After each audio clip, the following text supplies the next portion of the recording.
Bombay Bad Boy Wellington, Scene 1, Take 63. Hello, welcome to the Great British Shake-Off. The Great Shittish Shake-Off. The Great Shittish Shake-Off. I'm Char. This is DJ Damien. DJ Damien, you might know me from 10 years ago when I was quite popular on the internet. Yeah. Today we're going to be making for you the Bombay Bad Boy Beef Wellington. The Bombay Bad Boy Beef Wellington. Yeah.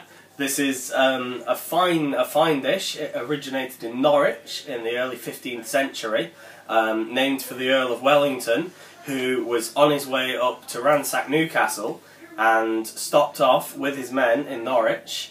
And with his man them. Yeah, and the local tavern owner, it was just coming up to harvest season, and he was fresh out of food. He needed to prepare something that would, you know, suit the guy and all of his men. He says, right, I've got just the thing. And he had some beef in his larder, and he had some pastry, and he prepared the original beef Wellington. Since then, the dish has gone on to have many variations, and we're going to be making one of them for you today. It's the most popular, the most common, the most possibly easy to make variation of the Bombay Bad Boy Beef Wellington. You'll need your Bombay Bad Boy pot noodle. Now, you can, if you want, go for the Tesco Value instant noodle. We wouldn't recommend it, but no, if you're on a budget... Yeah, I mean, if you're going to be preparing food like this, why skimp on the ingredients, is what I say. Right, in my hands here I have Ginn Stirs pasty. Ginn Stirs have a fresh, wholesome and satisfying food. They source locally as possible and keep a close eye on the quality. With 100% fresh British beef, their pasties are packed full of flavour with no added artificial ingredients. They wouldn't have it any other fucking way. And I mean, you can tell it from the quality of this shit. I mean, from homeless people to students to people shopping at like 11:30 PM in the local co-op. I mean, this is a national favourite. This has become a great British dish. I mean, the 21st century and British food. Slice off the end. Make sure it's properly stuffed. And there's the Ginn Stirs goodness. The trademark shit, that is. Take that rubbish out. It'll probably fall out. You can tell it's a good Ginn Stirs when it just falls out. You can tell it's well baked. It just falls. And there's a lovely pocket. Slightly meaty, as you'd enjoy. And we need to fill that with the Bombay Bad Boy. So next step.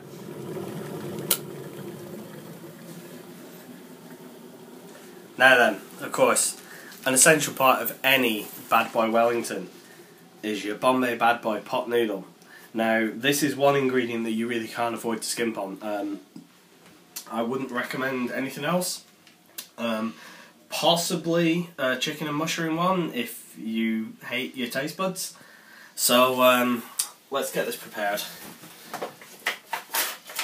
Now, an important part of the preparation, if you're following along at home, is to always take out the sachet. Take the fucking lid off! Steady on, steady on. You don't want to be pouring the boiling water in with the hot sachet in there. That's not going to work out. So, we're going to take the boiling water. A kettle is fine. And you have to pour this. Now, it's very important you only pour this in to the fill level. You can see this indicated by a line on the side of the inner container. Very important that you don't fill above it. Just fill up to the line, and now we're going to leave that for 2 minutes. You look like you've done this before. Oh, well, of course. I mean, this is in my restaurant. We prepare this for customers. Only to order. This is not on the regular menu, but we will happily prepare it for our most favoured clientele. What's the history of the Bombay Bad Boy? Well, the Bombay Bad Boy was invented in 1985 in a garage in Reading. Reading, I've been there. Reading, yes. When a man who was drunk on his way home stopped into a petrol station and got a beef and tomato pot noodle, but his friend was eating a chicken tikka that he had got from a local Indian restaurant. I've been to one of those. Yes, and what happened was they got into a fight, as the inebriated fellows often do, and during this fight, the chicken tikka went up into the air and landed into the beef pot noodle, and the fellow ate some of it and instantly realised he was onto something.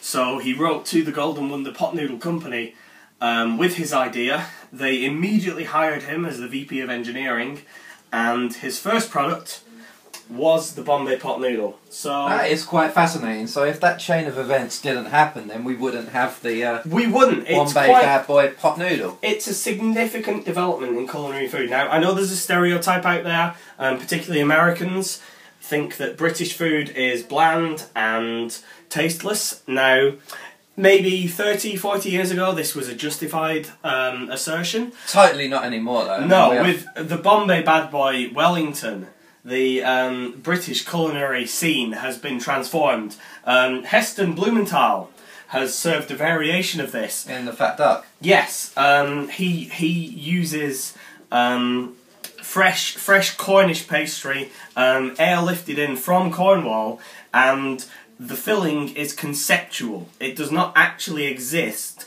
The diners simply eat the pastry and imagine a world in which the pastry exists. I've actually been there, and it's really impressive. You wouldn't fucking believe it. Okay, so having left this for 2 minutes, we are now going to take a fork and stir and leave for a further 2 minutes. Now again, if you're following along at home, it's very important that you do leave it for the 2 minutes. I realise it looks nice and tasty. You might think it's ready to eat now, and you could enjoy it right now, and it would be a very filling dish. However, it's best to leave it to mature a while, leave it for a second, and really just take in the aroma, because I appreciate that if you're watching this on a non-smell enabled device, you won't be able to get the full sense of the flavour, but us here in the studio, we really can appreciate the aromas. It's certainly is a fine delicacy that I think the main problem with this is that people who aren't awake at 3 in the morning drinking Strongbow on their own in their bedroom, they don't get to appreciate this kind of cuisine. So it really is a lost British gem, and I hope that by showing what can be done, we can really spread the appreciation for this fine delicacy. Don't forget that every Bombay Bad Boy comes with this little pouch of chilli sauce, and we're really going to be utilising this shit to its full potential today in the Bombay Bad Boy Beef Wellington. Just put this shit on the plate. Yeah. Now, it's very important, you do not want a soggy bottom, as Chris alluded to earlier, so what you're going to need to do is drain away some of this. Drain it into the sink. Into your sink. If you don't have a sink, you could use a toilet or a servant's mouth if you are perhaps more affluent. You could pour it outdoors into your garden. I don't recommend it. This stuff is worse than diesel for fucking up your lawn. You just don't want to be doing that. It's a bad time all round. I'm about to do the flavour an effing favour. Right? All we need for this one is a knife. Not too sharp. You rip open the pouch. And be careful, flip over the Ginn Stirs. And just trickle this about. Apply it liberally. And spread it. Now this shit, this is absolute fucking dynamite. If you're in the culinary industry, what Chris is preparing now is known as the jus. This is what adds flavour to the confection, and it really is. I'd like to say that it's optional, but if you're really going to enjoy the finished product, you really need to be adding the full chilli sauce packet in there. I mean, this is a Bombay Bad, but without this, it's a Bombay Bad girl. This is what puts the boy into it. This is the masculine bit. This is, you know, fuck me, that shit is hot. Sorry. Okay. This is going to be fucking good. Take the prepared Bombay essence we're going to place it into the Ginn Stirs pasty. Ginn Stirs. Make sure you get an even spread. You don't want this to clump up too much. It can affect the cooking times.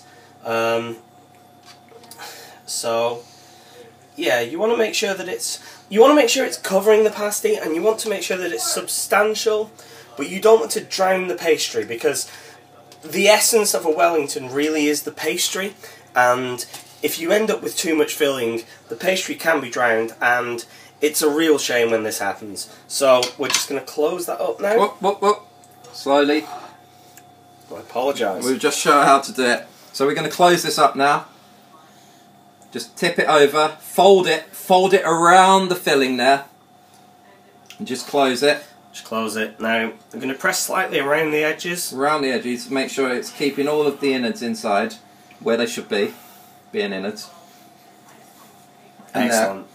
Okay, so once you've got the oven up to the ideal temperature, you're going to take the Bombay. What is the ideal temperature? Once you've got the fucking smoke alarm going. Yeah, once the smoke alarm goes off. For God's sake! Really? Hey, we haven't done anything to the oven. This is whoever left the fucking oil in there. Oil. Alright. Grill. Alright. Once you've done all that shit, then you put the fucking thing what we did earlier. Do you remember it? We put that in the oven. What are you, Richard fucking Herring now? Look, here, that's the oven. This is the thing we're cooking. It fucking goes in. You got that? Alright, this thing's been in here for about 45 minutes. It's at the fucking perfect temperature. We want to open this up with the oven glove. There. It's lovely. What you're going to want to do is check the crust for consistency. You want to get a nice crispy... The knife test, if you run a knife over it, if it starts flaking all over the place, then it's at the fucking perfect consistency. So now we're ready to serve this to the judges. Hopefully they'll appreciate it. So let's see what they think. Bombay Bad Boy Wellington. We're just going to bring it through to the judging area. There's Sue, tough judge, and Bill, he's a tougher judge. There you are. We both worked very hard on this. We hope you enjoy. You can see, you know, it's all falling apart well. The filling, unfortunately, it's kind of burst open slightly, but you know, with a Wellington, it's just about the flavour really and getting it all together.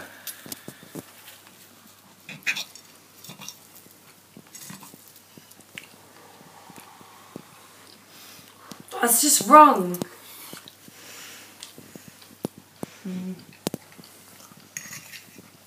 I don't know that it's cooked. I mean, obviously, it's had enough time in there, but... Oh. It's good, I could eat it without that bad boy sauce. It's bad. Don't know. You know what, minus the spice, because I'm not a fan of spice, I believe that is actually pretty mediocre as far as Bad Boy Wellingtons go. I'd give it a 3. 3 out of 5. 2. And I give it 0 because it's a load of shit. Look at that. Waste gash. So there it was. The Bombay Bad Boy Wellington. The Bombay Bad Boy Beef Wellington. Classic British dish. The hidden gem of British cuisine. Only got a 2 out of 5. I can only assume that's because, you know, our judges were an American and a Southerner and they don't know shit about food. This lot eat jelly deals and fucking God knows what the other lot eat. Fucking pumpkin pie donut. Fucking McDonald's shite. So if you are an American and you're watching this, feel free to leave us a comment telling us how horrible we are. Down there, there's a comment box down there. Yeah, feel free to subscribe, like the video if you liked us. Like.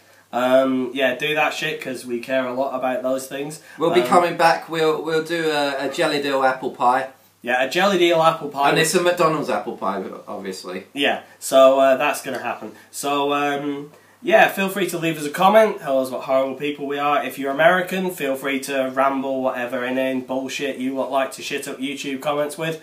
And we will see you in the next video. Keep it British.